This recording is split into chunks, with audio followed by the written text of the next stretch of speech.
মানুষের যে আহাজারি দেখেছি, মানুষের যে দোয়া দেখেছি হাদির জন্য, আমার মনে হয় মানে হাদিকে আমি বিশ্বাস করি হাদিকে বেহেশতের সর্বোচ্চ জায়গায় আল্লাহ স্থান দিবে এবং হাদি আমাদের এই নশ্বর পৃথিবী থেকে অনেক ভালো জায়গায় অবস্থান করছে। আজকে হাদির জন্য এত মানুষ কেন শোক প্রকাশ করেছে? কারণ হাদি নিজের কথা ভাবতো না, সে অন্যের কথা ভাবতো, ইনসাফ প্রতিষ্ঠার কথা ভাবতো, সৎ জীবন যাপন করতো, তার আশেপাশে সবাইকে ভালোবাসতো।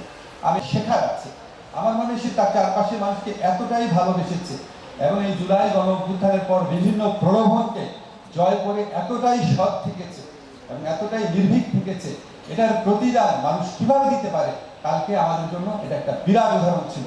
আমার মনে হয় এখান থেকে আমাদের সবার শেখার আছে।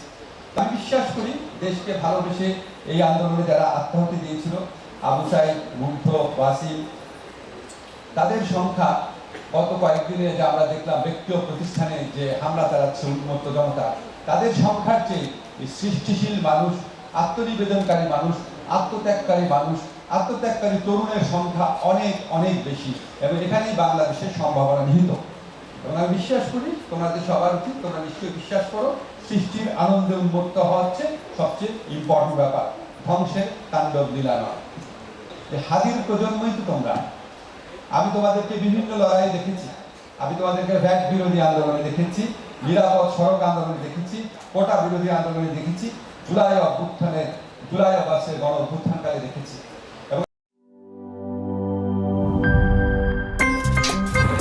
আমার একটা স্মার্ট সিদ্ধান্তে 25% গ্যাসের খরচ কমেছে। ভাবছেন কিভাবে?